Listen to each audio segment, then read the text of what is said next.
Hey everyone, today's video is another Your Film Suggestions, and as always I have 5 films that some of you guys have requested, and my opinions are quite mixed with some of these. Some of them I loved, some of them I really didn't. The sun'll come out tomorrow, so you gotta hang on till tomorrow. There'll be... Annie is the first film we're talking about, and this was requested by Hannah Malcolm, and I didn't think I would like this. I was in a school production of Annie. I played Duffy when I was like 14. I grew to loathe the film and the musical, and I didn't think it needed revamping, but then I watched this and I just thought, yes, that was long overdue. We needed a modern Addie. And it's very conscious of the fact that it is a revamp. The very first person we see in the film is a little ginger-haired girl called Annie, but she is not the Annie. We have a racial difference going on here, and she is not an orphan, she is a foster kid. There are a lot of differences to make it more realistic in the modern world, and I think it's easier to relate to in that sense. The story is relatively true to the original up to the halfway mark. The songs are the same, the dialogue is often very similar to the original script.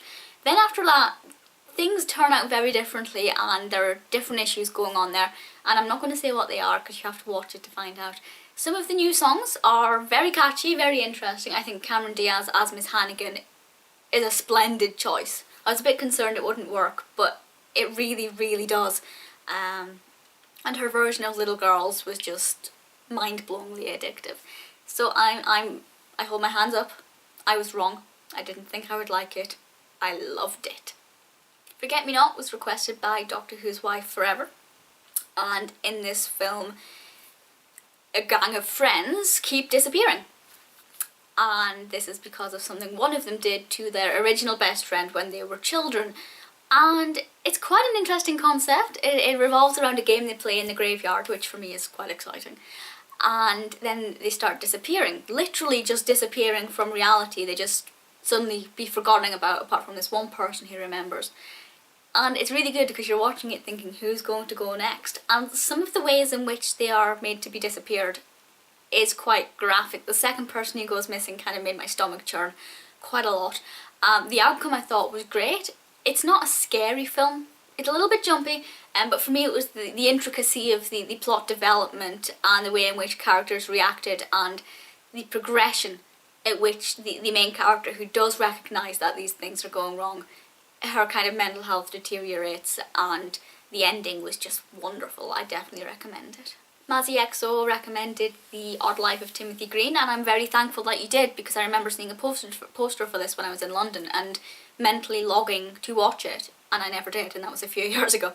And it's good. Basically, this couple are trying for a baby. They can't have a child, so they plant a box of their wish list in the garden, and out of this grows a little boy. And that is obviously Timothy. And I think that's absolutely beautiful, how nature can give you a gift that your own body can't. And it's a very emotional film as we watch the family come together with Timothy, and we know something as viewers that the parents don't about Timothy. And again, I'm not going to tell you all that is. Very emotional. It's a lovely kind of family film. Not one of Disney's finest, but still very good, and it will probably make you cry. It made me cry. I'm not ashamed to admit that, and I would recommend you watch it. It's very sweet. We'll leave the one that I didn't like till the very end, so for number 4 we'll go with The Way, Way Back, which was requested by Tony Gibson. And kind of like The Odd Life of Timothy Green, it's one of those films that are very nice and friendly and relaxing and approachable.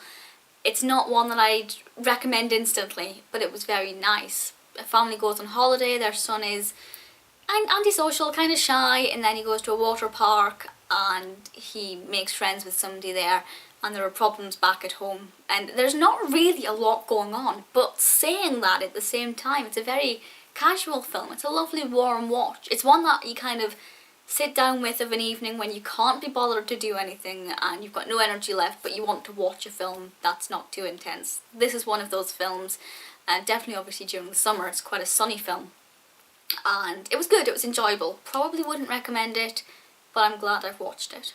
Then we come to the last one. I'm sorry, Jamie Bell 5. I did not like The Broken. I thought it was one of the most underdeveloped, pointless films I have ever seen. I will say the last 10 minutes, and I do literally mean the last 10 minutes, were good. They were interesting. They were not what I was expecting. The rest of the film made me almost cry with boredom. Basically, a woman sees herself driving her car and she follows her and finds out that there's this kind of doppelganger version of herself, and her other friends start having similar experiences unbeknown to them. It sounds interesting. It sounds fantastic. It sounds really, really wonderful. It really isn't. First of all, the other characters who have doppelgangers, we don't really see much of them. Their involvement with their doppelganger is over in a blink of an eye. It's not explored in any greater depth.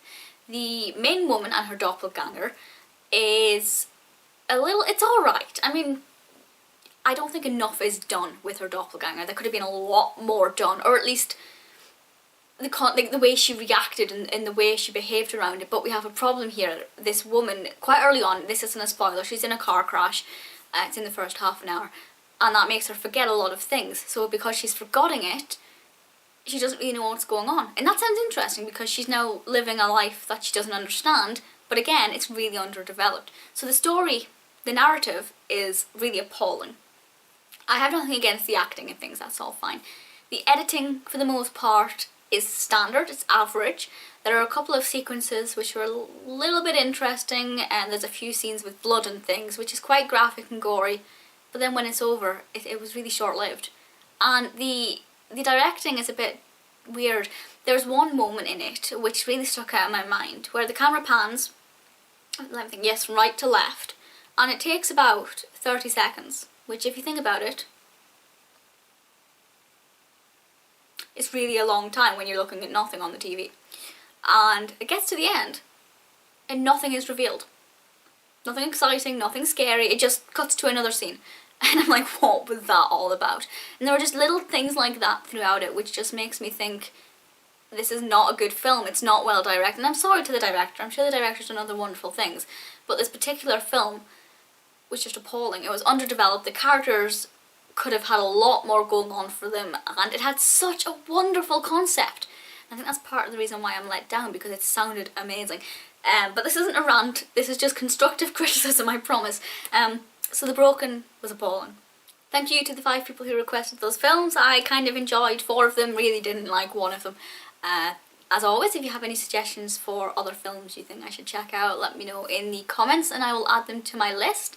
I look forward to seeing what you recommend, and I'll speak to you all soon. Bye!